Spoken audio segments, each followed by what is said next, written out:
Michael, it seems like it would be really difficult to tell what physical symptoms can actually be from physical issues versus emotional issues. How do you tell?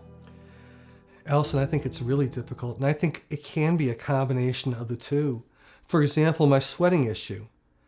I took that as a physical issue initially because I've had heat stroke 3 times. And I just assumed it was a byproduct. It wasn't until I got messages like when I went to the Mayo Clinic that I shared earlier. It wasn't until I started doing a lot of things naturally and got my body to start sweating again that I realized there's a significant emotional impact to all this.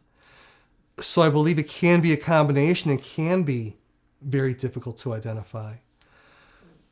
One of the more personal stories I share in the book is, and I had no idea this was the case, I stopped having the capacity to go to the bathroom on my own, to be able to urinate. I had no idea until I went to see a specialist. Some of my markers from a blood test showed up as possible prostate cancer. And it turned out that was really the issue. I looked at it as being a physical problem. And while I did have surgeries to help correct it, the reason that things work normally today are as much of what I did emotionally and mentally to work on it, as opposed to strictly the physical. I know that just from the doctor's reaction afterward, while he was always positive with me.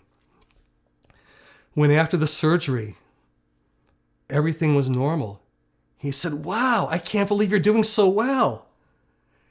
He didn't expect those kind of results. And in fact, because I hadn't been able to make things work on my own with just the emotional work, I had felt like I had kind of failed. But when I saw his reaction, I realized how much my emotional work, whether it was the therapy, whether it was acupuncture, all the other things I was doing, what a difference it actually made to where things work for me again.